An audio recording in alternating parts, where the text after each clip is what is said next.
آج کا ماحول ایسا ہے کہ انسان کا دشمن ہے، بلکہ یوں کہیں کہ بھائی بھائی کا دشمن، کسی کو کسی پر یقین نہیں۔ ہر انسان کی نظر میں دھوکے باز ہے، فریب دینے والا ہے، لیکن حقیقت بھی یہی ہے کہ اگر صرف دنیا کے تقاضوں کو دیکھا جائے تو دنیا سراسر دھوکہ ہے۔ اللہ خود فرماتا ہے وَمَا الْحَيَاةُ الدُّنْيَا إِلَّا مَتَاعُ الْغُرُورِ، دنیا تو سراسر دھوکے کا سامان ہے۔ تو پھر ہے کون جو بھروسے والا ہے؟ کس پر بھروسہ کیا جائے؟ اللہ رب العزت فرماتا ہے وَعَلَى اللَّهِ فَتَوَكَّلُوا إِن كُنتُم مُؤْمِنِينَ، بھروسہ اگر کرنا ہے تو اللہ پر کرو اگر تم مومن ہو۔ اب دیکھیں ذرا، اللہ تعالیٰ نے اہل اسلام کو توکل، بھروسے کا حکم دیا اللہ تعالیٰ پر، ساتھ ہی ساتھ اس انداز سے حکم دیا کہ توکل علی اللہ کو شرط قرار دے دیا۔ اگر مومن ہو تو اللہ تعالیٰ پر توکل کرو۔ اللہ پر توکل کرنا یہ ایمان کی شرط ہے، کیونکہ جہاں انسان اللہ پر توکل نہیں کر سکتا کہیں نہ کہیں وہ جا کر شرک میں مبتلا ہو جائے گا۔ توکل کرنے والی بات صرف اللہ تعالیٰ کے ساتھ ہے۔ اب انداز دیکھیں، ہمیں یہ دیکھنا ہے کہ توکل کہتے کس کو ہیں۔ کہ توکل بنا ہے وکالت سے، کسی کو اپنا نائب کر لینا، اپنے کام جو خود نہیں کر سکتا وہ کسی اور کے سپرد کر دینا۔ یہ تو معنی ہوا لغتاً۔ اصطلاحاً اس کا معنی کیا ہے عوام کے اعتبار سے؟ تو اس کا معنی یہ ہے کہ توکل دل کی ایک کیفیت کا نام ہے۔ توکل دل کی ایک کیفیت کا نام ہے۔ اس کے لیے ضروری یہ ہے کہ انسان یہ عقیدہ رکھے کرنے والی ذات اللہ، طاقت و قوت اللہ کی، جو کرے گا وہی کرے گا، منشا اسی کی، رضا اسی کی، دے گا تو اس کا، لے گا تو اس کا، لیکن بندہ اس کے ساتھ تدبیر بھی کرے، اسباب اختیار بھی کرے۔ توکل یہ ہے دنیاوی اسباب اختیار کرتے ہوئے اللہ تعالیٰ کی ذات پر یقین کرنے کو توکل کہتے ہیں۔ اللہ تعالیٰ پر یقین کرتے ہوئے اسباب اختیار کرنے کو کیا کہتے ہیں؟ توکل کہتے ہیں۔ اب کوئی یہ نہ کہے کہ بھائی میں تو اللہ کی قدرت کو مانتا ہوں، میں کچھ نہیں کروں گا، میں آرام سے بیٹھا رہوں گا، اللہ مجھے کھلا دے گا، اللہ مجھے پلا دے گا۔ نہیں، یہ توکل نہیں ہے، یہ توکل کے خلاف ہے۔ توکل تو یہ ہے کہ اللہ تعالیٰ نے آپ کو کائنات میں پیدا کیا ہے تو سبب اختیار کریں، پھر اللہ تعالیٰ پر بھروسہ کریں آپ۔ انشاءاللہ آگے بات واضح ہوگی۔ توکل کا ایک پیارا معنی جو حضرت علی رضی اللہ تعالیٰ عنہ بیان کرتے ہیں، آپ فرماتے ہیں التوکل طمانینۃ القلب الی اللہ عز وجل۔ توکل بولتے ہیں دل کا اللہ تعالیٰ پر مطمئن ہو جانا۔ توکل کہتے ہیں دل کا اللہ تعالیٰ پر مطمئن ہو جانا کہ کرنے والی ذات اس کے علاوہ کسی کو کچھ نہیں۔ پھر آگے دیکھیں، یہ تو بات تھی اس انداز سے معنی سمجھنا تھا توکل کا۔ اب بات سمجھنی ہے جس پر توکل کیا جائے وہ کیسا ہونا چاہیے، اور یہ بہت اہم گفتگو ہے کہ جس پر توکل کیا جائے، جس پر بھروسہ کیا جائے وہ کیسا ہونا چاہیے۔ تو اس کے لیے سب سے پہلے دیکھیں، توکل اور بھروسہ جس پر کیا جائے اس کی قدرت کامل ہونی چاہیے، مکمل قدرت والا ہونا چاہیے۔ دوسری بات، وہ عاجز نہیں ہونا چاہیے، کمزور نہیں ہونا چاہیے۔ تیسری بات، وہ ہر عیب سے، ہر بری صفت سے، جھوٹ، ظلم، عجز وغیرہ سے پاک ہونا چاہیے۔ چوتھی بات، وہ غافل بھی نہیں ہونا چاہیے، اسے نہ نیند آنی چاہیے نہ اونگ آنی چاہیے، اور اس سے بڑھ کر بات، اسے موت بھی نہیں آنی چاہیے۔ جس پر بھروسہ کریں وہ اس لائق ہونا چاہیے، توکل جس پہ کرنا ہے اسے موت بھی نہیں آنی چاہیے۔ اب آپ اندازہ کریں، اگر اہل دنیا پہ بھروسہ کریں، توکل کریں، تو کیا وہ مکمل قدرت والے ہیں؟ نہیں ہیں۔ کہیں نہ کہیں ان کی قدرت جواب دے جائے گی، وہ اپنے فائدے کا کچھ نہیں کر پائیں گے، کہیں نہ کہیں وہ عاجز اور کمزور ہو ہی جائیں گے۔ کہیں محبت مار جائے گی تو کہیں بیماریاں مار جائیں گی۔ جو انسان ظالم، جابر، جھوٹا ہوگا وہ بھروسے کے لائق نہیں ہو سکتا، اور وہیں جس انسان میں غفلت ہو وہ کسی کی حفاظت کیا کرے گا، کسی کے بھروسے پر کیا کھڑا اترے گا؟ اور سب سے بڑی بات وہی کہ جسے موت آ جائے کیا فائدہ؟ میں آگے بات کروں. اب بات ہوتی ہے پھر ہے کون جس پہ توکل کیا جائے؟ کون سی ایسی ذات ہے؟ تو فقط اللہ ہے. کیوں؟ وہ کمال قدرت والا ہے، اس کی قدرت بڑی کامل ہے. اللہ رب العزت فرماتا ہے تبارک الذی بیدہ الملک وہو علی کل شیء قدیر. بابرکت ہے وہ ذات جس کے ہاتھ دست قدرت میں بادشاہت ہے. وہو علی کل شیء قدیر، اور وہ ہر شے پر قادر ہے. سبحان اللہ. ہے اس کے علاوہ کوئی ذات ایسی نہیں ہو سکتی. پھر ہر عیب سے پاک اللہ تعالیٰ ہے. اللہ رب العزت فرماتا ہے سبحان ربک رب العزت عما یصفون. پاک ہے اس رب العزت کی ذات جو یہ لوگ کہتے ہیں. کوئی اللہ کو جھوٹا کہتا ہے، کوئی نہ جانے کیا کہتا ہے، کوئی کہتا ہے کہ اللہ اولاد والا ہے. اللہ تعالیٰ بیان کرتا ہے کہ اللہ تعالیٰ ان جھوٹی باتوں سے، ان جھوٹے الزاموں سے اللہ تعالیٰ پاک ہے. وہ نہ جھوٹا ہے، نہ وہ ظالم ہے، نہ جابر ہے، نہ جادوگر ہے، نہ کچھ اور ہے. وہ سب سے پاک ہے. وہ پھر ہے وہی ہے جو غافل نہیں ہوتا، اسے نیند بھی نہیں آتی، اسے اونگ بھی نہیں آتی. اللہ رب العزت فرماتا ہے اللہ لا الہ الا هو الحی القیوم لا تأخذہ سنۃ ولا نوم. یہی تو ہے، اللہ ہے جس کے سوا کوئی معبود نہیں اور وہ زندہ اوروں کو قائم رکھنے والا ہے. لا تأخذہ سنۃ ولا نوم، اسے تو اونگ بھی نہیں آتی، اسے تو نیند بھی نہیں آتی. بلکہ اللہ رب العزت فرماتا ہے ان اللہ خبیر بما تعملون. اللہ تو تمہارے سارے کام جانتا ہے، غفلت اس پر آ نہیں سکتی. اب دیکھیں ذرا، اللہ ہے نا، وہی اللہ ہے، کمال قدرت بھی رکھتا ہے، خبر بھی اسے ہے، عیبوں سے بھی پاک ہے. بس وہی قابل اعتماد و توکل ہے. اللہ تعالیٰ رب العزت فرماتا ہے وَتَوَكَّلْ عَلَى الْحَيِّ الَّذِي لَا يَمُوتُ. اس زندہ پر توکل کرو، اس زندہ بھروسہ رکھو جسے مرنا نہیں ہے. مفسرین کرام یہاں جا کر فرماتے ہیں کہ اگر انسان نے محبت کسی ایسے سے کر لی، کسی ایسے پر بھروسہ کر لیا جسے مرنا ہے، تو جیسے ہی وہ انسان مرے گا تو اس کا توکل کرنا، بھروسہ کرنا تو بیکار ہو جائے گا. تو کیا فائدہ؟ تو بھروسہ کریں ایسے سے جسے موت نہیں. اور تمام کائنات اس بات کی گواہ ہے کہ فقط اللہ ہے جسے موت نہیں. وہی ہے جو قابل اعتماد، قابل توکل ہے. حقیقت توکل کی حقیقت کیا ہونی چاہیے؟ کیا حاصل ہوتا ہے ہمیں اس سے؟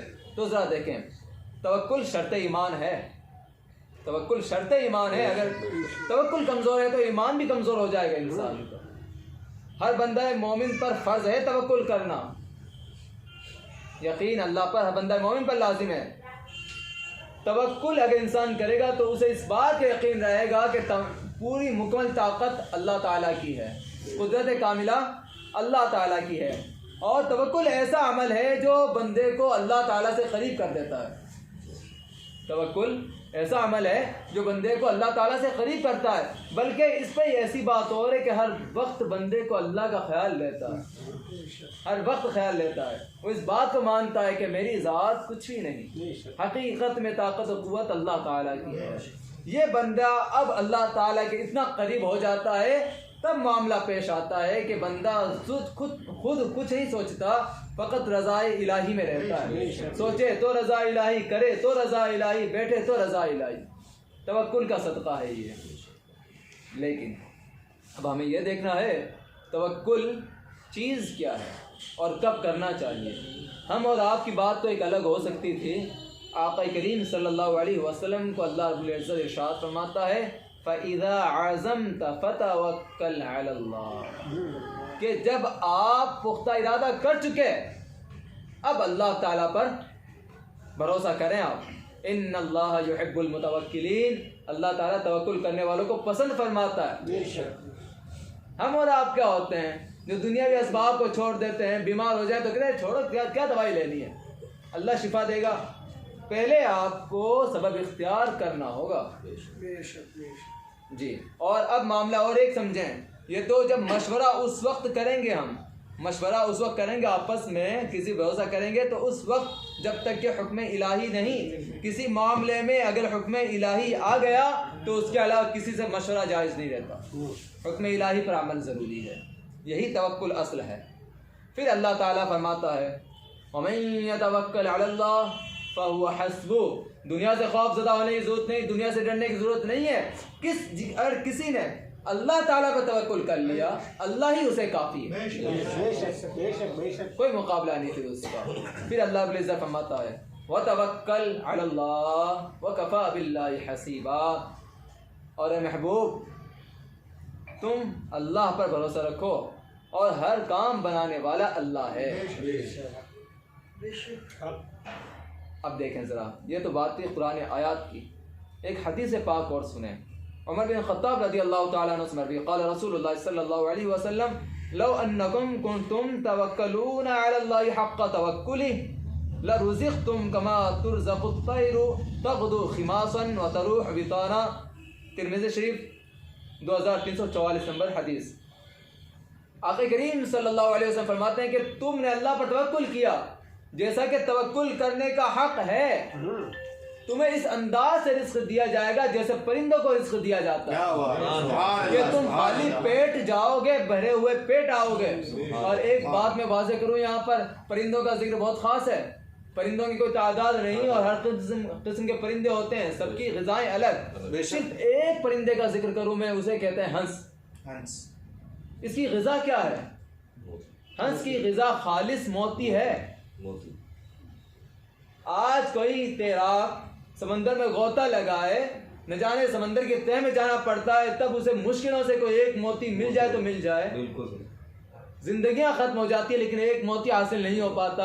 وہیں اللہ تعالیٰ اس پرندے کو دن میں 2 مرتبہ کھانا دیتا ہے اور خالص موتی کھلاتا ہے، جس کی قیمت لاکھوں میں ہوا کرتی ہے۔ آقا فرماتے ہیں کہ اگر تم اللہ پر توکل کرو، اس انداز سے توکل کرو جیسا حق ہے، تو پرندوں کی طرح تمہیں رزق دیا جائے گا، تم خالی پیٹ جاؤ گے بھرے ہوئے پیٹ لوٹ کر آؤ گے۔ بتائیں کتنا اللہ تعالیٰ پر یقین کا ثمرہ ہے۔ آج ہم آپ اپنی عقلوں کو روکتے ہیں، اپنی زندگیوں کو روکتے ہیں، کہ ہم نے اپنے آپ سے سوال کیا کہ اللہ تعالیٰ پر ہم نے بھروسہ کیا ہے کہ اپنا کارساز مانا ہے ہم نے اللہ تعالیٰ کو؟ ہم اللہ تعالیٰ کو اپنا درد بتاتے نہیں، اس سے پہلے دنیا کے پاس دوڑتے ہوئے جاتے ہیں اپنی آپ بیتی سنانے کے لیے۔ اور کیا فائدہ ایسوں کو سنانے سے جسے مرنا ہے، جس میں قدرت نہیں، جسے فکر نہیں تمہاری؟ ارے کہنا ہے تو اس سے کہو جو تمہاری عزت رکھتا ہے، اسے کہو جو تمہاری سنتا ہے، اسے کہو جو 1 کے بدلے 70 دیتا ہے، بلکہ یوں کہیں جو آپ کی ماں سے زیادہ آپ سے محبت کرتا ہے۔ کہنا ہے تو اس سے کہو نا، وہ سنتا بھی عطا بھی کرتا ہے، اور بھروسے کے لائق بھی بھائی اللہ۔ سامعین اکرام، دنیا دارالاسباب ہے، دنیا دارالاسباب ہے، ہمیں سبب اختیار کرنا ہوگا، بغیر سبب اختیار کرے ہم کچھ نہیں کر سکتے، کیونکہ جہاں اللہ پر یقین لازم ہے، اس کی قدرت کو ماننا ضروری ہے، وہیں اللہ تعالیٰ کے نظام پر ایمان ضروری ہے۔ جس بندے نے اللہ کی قدرت کو مان لیا اور اللہ تعالیٰ کے نظام کی پیروی کی، وہی سچا اللہ اس کے رسول کا فرما بردار ہے۔ اس پہ حدیث پاک سنیں، عن انس بن مالک رضی اللہ عنہ یقول قال رجل یا رسول اللہ اعقلها واتوکل او اطلقها واتوکل قال اعقلها وتوکل، ترمذی 2517۔ انس بن مالک بیان فرماتے ہیں کہ ایک شخص حضور صلی اللہ علیہ وسلم بارگاہ میں آیا اور کہنے لگے یا رسول اللہ میرا اونٹ ہے، میں اسے باندھ کر توکل کروں یا اسے کھول کر توکل کروں؟ آقا کریم فرماتے ہیں کہ باندھو پھر توکل کرو۔ کیوں؟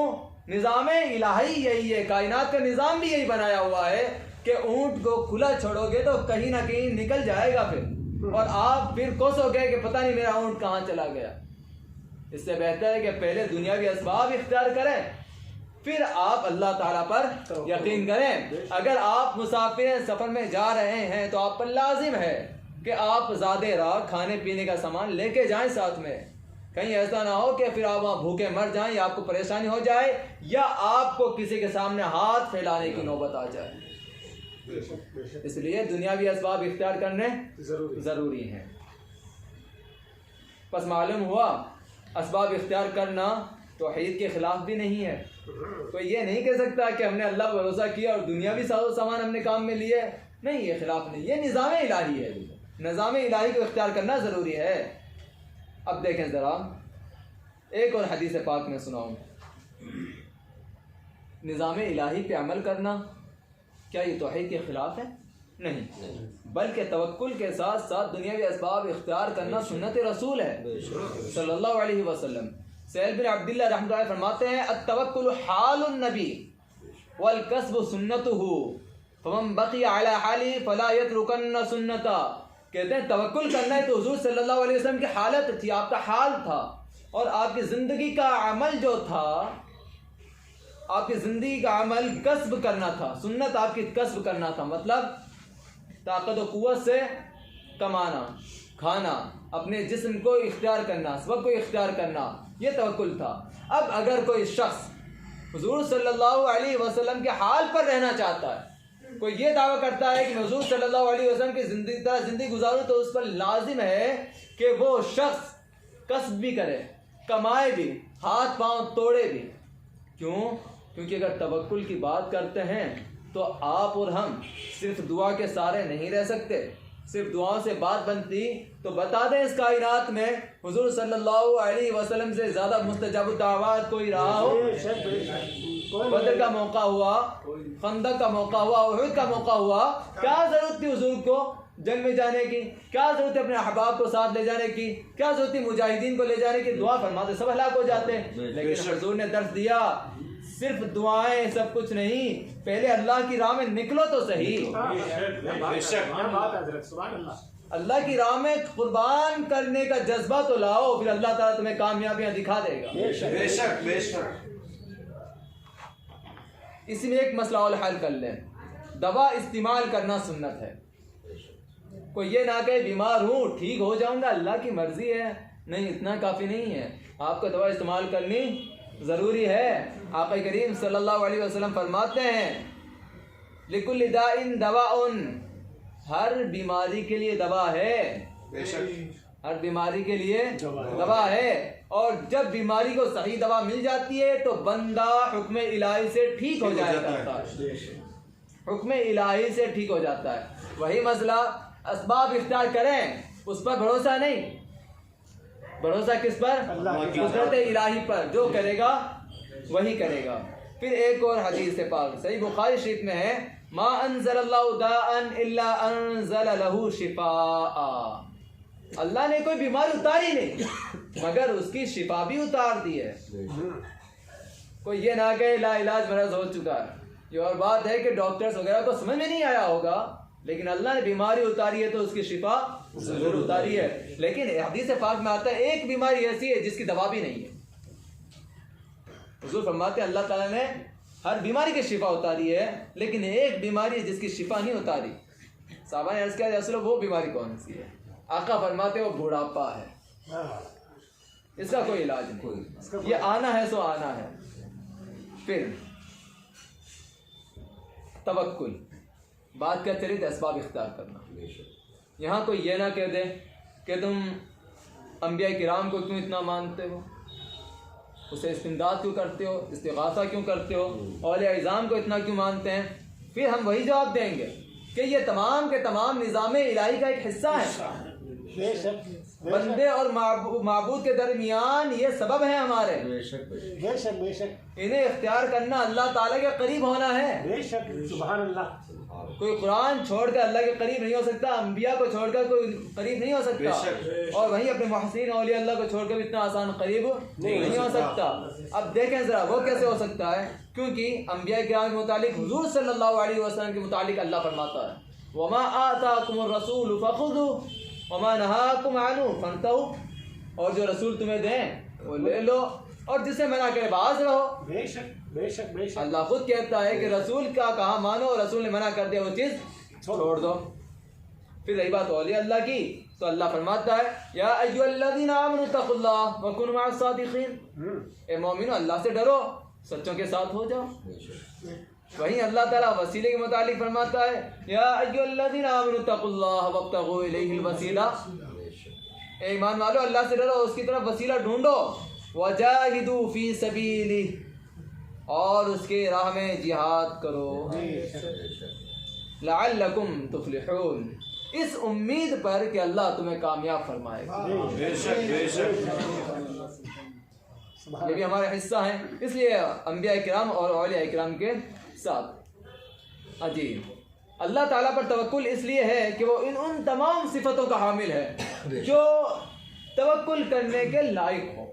جس پر توکل کیا جائے وہ تمام صفتیں اللہ تعالیٰ پر ہے، جس میں سب سے عظیم صفت وہی کہ وہ ایسا زندہ ہے کہ اسے موت نہیں آنی۔ وہی ایک پیاری سی بات میں ذکر قرآن مبارک میں وَتَوَكَّلْ عَلَى الْحَيِّ الَّذِي لَا يَمُوتُ، اسی آیت کے تحت تفسیر ثعلبی میں ایک بات نقل ہے، وہ ذرا غور سے سنیں۔ قال القشيري في التحبير وإذا علم العبد أن مولاه حي لا يموت صح التوكل عليه، قال تعالى وتوكل على الحي الذي لا يموت، قيل أن رجلا كتب إلى آخر أن صديقي فلان قد مات فمن كثرة ما بكيت عليه ذهب بصري، فكتب إليه الذنب لك حين أحببت الحي الذي يموت فهل لا أحببت الحي الذي لا يموت حتى لا تحتاج إلى البكاء عليه۔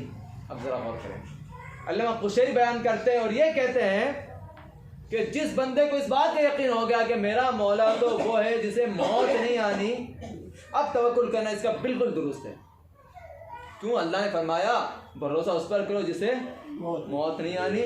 علامہ قشیری ایک حکایت نقل کرتے ہیں، بہت پیاری حکایت، کہتے ہیں ایک شخص نے کسی ایک ساتھی کو خط لکھا، کہتا ہے میرا فلاں دوست مر گیا ہے اور زیادہ رونے کے سبب میری آنکھوں کی بینائی چلی گئی ہے۔ دوست مر گیا، پیارا مر گیا، زیادہ رونے کے سبب آنکھوں کی بینائی چلی گئی۔ وہ ساتھی دعا اس کی طرف لکھتا ہے اور کہتا ہے خطا سراسر تیری ہے، تو نے ایسے سے محبت ہی کیوں کی جسے مرنا تھا؟ کیا ہی اچھا ہوتا تو اس سے محبت کرتا جسے موت نہیں آنی ہے۔ سبحان اللہ، نہ تیرا محبوب مرے گا، نہ تجھے رونے کی نوبت آئے گی، نہ تیری بینائی جائے گی۔ کیا بات ہے، سبحان اللہ۔ قابل توکل، بھروسے لائق وہی ہے، محبت لائق وہی ہے جسے موت نہیں آنی، بے شک بے شک۔ جسے زندگی ہے بس۔ اب توکل کی پختگی کے لیے ایک اور بات سنیں ذرا۔ حضرت جابر رضی اللہ تعالیٰ عنہ سے مروی ہے، بخاری شریف کی حدیث ہے 3908، آقا کریم صلی اللہ علیہ وسلم غزوہ نجد میں شریک ہوئے، صحابہ کرام رضی اللہ تعالیٰ عنہ چلے گئے، ایک درخت تھا، آقا کریم صلی اللہ علیہ وسلم وہاں آرام فرمانے لگے، ایک کافر آیا، حضور کی تلوار لٹک رہی، اسے اٹھا کر حضور کی گردن پر رکھ کے بولا تجھے مجھ سے کون بچائے گا؟ آقا کریم صلی اللہ علیہ وسلم فرماتے ہیں اللہ، سبحان اللہ، مجھے اللہ بچائے گا۔ اس شخص کے ہاتھ کام پہ، اس کے ہاتھ سے تلوار چھوٹ گئی، حضور نے اٹھا لی، اس کی گردن پہ رکھے، کہا اب تجھے مجھ سے کون بچائے گا؟ وہ بولا کہ مجھے کچھ نہ کہیں، مجھے معاف کر دیں، میں اپنے قبیلے لوٹ جاؤں گا۔ حضور نے اسے کچھ نہیں کہا، اسے آزاد کر دیا۔ وہ شخص پھرتا تھا، جس سے ملتا تھا ایک بات کہتا تھا، دنیا میں اتنے لوگوں سے ملا لیکن محمد ابن عبداللہ جیسا کوئی نہیں ملا،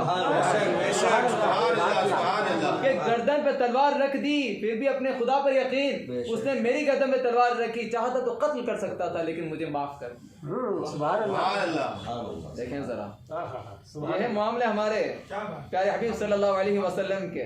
اور ایک واقعہ، اب عبرت ناک واقعہ، آج ہم پریشانی مبتلا ہوتے ہیں، رونے دھونے لگتے ہیں، شکو شکایت، نہ جانے ہماری ماں بہن بیٹیوں کی تو حالت ایسی ہے کہ اگر دیکھیں زندگی اللہ کی، جس عمر میں چاہے واپس لے لے، بچپنا ہو، جوانی ہو، بڑھاپا، اس کی مرضی جب چاہے لے لے، لیکن ہمارا معاشرہ اس فتنے میں مبتلا ہے کہ عورتیں کہتی ہیں کہ ہم ہی ملے تھے کیا؟ بہت بڑا جملہ ہو گیا یہ کہ ہم ہی ملے تھے کیا، ہمارا بیٹا لے لیا، ہمارے شوہر کو مار دیا۔ کبھی یہ کلمات زبان پہ نہ آئے، کیونکہ پچھلے ہفتے بات ہوئی تھی، جو نعمتیں اللہ نے دی ہے اس ایک نعمت کا حق بھی ہم ادا نہیں کر سکتے، اور اس جان کے لیے کیوں رو رہے ہو جو اللہ نے دی تھی، اللہ نے واپس لے لی۔ جو اللہ نے جو واپس لے لی. لیکن حضرت ایوب علیہ السلام رضی اللہ تعالیٰ علیہ السلام، ان کا واقعہ سب جانتے ہیں. اللہ تعالیٰ انہیں فرماتا ہے سب سے بڑے صابر تھے یہ، صبر کرنے والے. اللہ نے ان کو بہت دولت عطا کی تھی، خوبصورت بھی تھے آپ، اولاد زیادہ تھی، مال زیادہ، باغات تھے، کھیتیاں تھی، سب کچھ تھا. لیکن اولاد مکان میں تھی، مکان گر گیا، اولاد اسی میں مر گئی، کھیتیاں برباد ہو گئی، تمام جانور، گھوڑے، بکریاں، اونٹ سب مر گئے، کچھ باقی نہیں رہا. آپ کو آ کر خبر دی کسی نے کہ آپ کی اولاد مر گئی، کھیتیاں سب برباد ہو گئیں، پورا مال و دولت سب ختم ہو گئے، تو کہتے ہیں میرا تھا کیا؟ کیا صبر ہے. میرا تھا کیا؟ جس کا تھا اس نے لے لیا، جب تک اس نے چاہا میرے پاس رہا، جب اس نے چاہا مجھ سے واپس لے لیا. ارے میں تو زندگی بھر اس کا شکر بھی ادا نہیں کر سکتا. کیا بات ہے. سبحان اللہ سبحان اللہ سبحان اللہ سبحان اللہ. اس پر تماشا یہ ہوا کہ آپ کا جسم بیمار ہو گیا، شدید بیمار ہوئے، اتنے بیمار کہ آپ کے اپنے آپ کو چھوڑ کر چلے گئے، کوئی آپ کے ساتھ نہیں. لیکن قربان جائیں آپ کی اہلیہ محترمہ پر کہ آپ کی بیوی آپ کے ساتھ بے شک. آپ کی خدمت کرتی تھی. نوبت یہ تھی دوسروں کے یہاں کام کرنا پڑتا تھا، لیکن وہ کام کر کے آپ کے لیے انتظام کرتی تھیں. کوشش کی شیطان نے، آپ کے 2 ساتھیوں کو بھیجا کہ جاؤ ایوب کو دے دینا کہ یہ شراب ہے، اسے پینے ٹھیک ہو جائیں گے. وہ آتے ہیں حضرت ایوب علیہ السلام کے پاس بیٹھتے ہیں اور کہتے ہیں کہ یہ شراب ہے، آپ اسے پیے ٹھیک ہو جائیں گے. کہتے ہیں ہو نہ ہو یقیناً شیطان نے تمہیں بھیجا. ذرا دیکھ لیں، ذرا انبیاء کرام کا طریقے دیکھیں، پہچان لیتے ہیں کہ کون کیا کام کروانا چاہتا ہے. کوشش تو شیطان نے بہت کی تھی لیکن داؤ پیچ نہیں چلے. وہیں پر بیوی نے کہا کہ میرے سرتاج اللہ سے دعا کیوں نہیں کرتے کہ ٹھیک کر دیں. کہنے لگے بیمار کتنے سال ہوا ہوں؟ روایت میں آتا ہے 3 سال 7 سال. بولتے ہیں اچھا ایک بات بتاؤ، بیمار تو ابھی میں 3 سال 7 سال ہوا ہوں، اللہ تعالیٰ نے مجھے 35 سال جو خوشحالی دی، میں کس منہ سے اللہ سے یہ کہہ دوں کہ اللہ مجھے ٹھیک کر. ابھی تو حق ہی ادا نہیں ہوا ہے اس کا. پھر بھی زبان پر اتنی بات آتی ہے، ربی انی مسنی الضر وانت ارحم الراحمین. اے میرے رب مجھے پریشانی لاحق ہوئی ہے. انداز دیکھیں ذرا، یہ نہیں کہ مجھے ٹھیک کر دے، کچھ نہیں کہا، اتنا کہا اے میرے رب مجھے پریشانی لاحق ہوئی ہے اور رحم کرنے والوں میں سب سے زیادہ رحم کرنے والا تو ہے. بے شک. سبحان اللہ سبحان اللہ. اور ایک بات نوٹ کر لیں، اگر کسی کو لا علاج بیماری ہونا، وہ اس دعا کا ورد کرے تو اللہ تعالیٰ اس کی بیماریاں ختم فرما دیتا ہے. بے شک. رب انی مسنی الضر، مجھے پریشانی لاحق ہوئی مولا اور تو رحم کرنے والوں میں سب سے زیادہ رحم کرنے والا ہے. اللہ تعالیٰ فرماتا ہے ارکض برجلک ھذا مختصر بارد وشراب. کہا ہے ایوب اپنی ایڑی زمین پر مار، اس سے ٹھنڈا پانی نکلے گا جو تیرے نہانے کے لیے اور تیرے پینے کے لیے ہے. آپ نے زمین پر پاؤں مارا، پاؤں مارتے ہی وہ چشمہ ابل پڑا، آپ نے اس سے غسل فرمایا اور پانی پیا تو فضل مولا سے آپ بالکل ٹھیک ہو گئے. برکت کس چیز کی؟ اور اس پر یہ بات اور کہ آپ کی اولاد زندہ ہو گئی. جتنے مال و دولت تھے اس کا ڈبل کر دیا گیا، جتنے جانور تھے اس کا ڈبل کر دیا گیا. کس کا بدلہ؟ فقط اللہ تعالیٰ کی ذات پر بھروسے کا بدلہ کہ جو کیا اس نے کیا، جو لیا اس نے لیا، دینے والا بھی وہی، لینے والا بھی وہی، اس کی رضا پہ راضی. اگر لے لے تو الحمدللہ، دے دے تو الحمدللہ، کسی بات پہ کوئی شکوہ نہیں کرتے. جی اب بات ایک آخری بات میں کرتا چلوں. توکل چیز کیا ہے؟ توکل نام ہے اللہ تعالیٰ پر بھروسہ کرنے اور مخلوق سے تعلق ختم کر لینے. مخلوق سے کوئی امید نہیں رکھنی. امید کس سے؟ اللہ تعالیٰ سے. امام قشیری فرماتے ہیں التوکل الثقۃ بما فی ید اللہ تعالیٰ والیأس عما فی ایدی الناس. فرماتے ہیں اللہ کے دست و قدرت میں جو ہے اس پر توکل کرنا، اس کی امید رکھنا، اور مخلوق کے ہاتھوں میں جو کچھ ہے اس سے نا امید ہو جانا توکل ہے. توکل کے فوائد کیا ہیں؟ توکل کا فائدہ ہے کہ بندہ اللہ اور اس کے رسول کا سچا پیروکار بن جاتا ہے. توکل کرنے والا فقط اللہ کا محتاج ہوتا ہے، توکل کرنے والا دنیا سے بے نیاز ہو جاتا ہے، دنیا کی غرض دنیا کی حاجت اسے نہیں رہتی۔ توکل کرنے والے کو اللہ ہی کافی ہوتا ہے، اس کے کام بنانے والا اللہ کافی ہوتا ہے۔ توکل کرنے والا اللہ تعالیٰ اور اس کے حبیب صلی اللہ علیہ وسلم کا پیارا ہو جاتا ہے۔ توکل کرنے والے کو دو جہاں کی بھلائیاں ملتی ہے اور بہت بڑی دولت۔ توکل کرنے والے کا ایمان مضبوط اور محفوظ ہو جاتا ہے، اسے کوئی گمراہ نہیں کر سکتا۔ اللہ تعالیٰ کہنے سننے زیادہ عمل کرنے کی توفیق عطا فرمائے۔ السلام علیکم ورحمۃ اللہ۔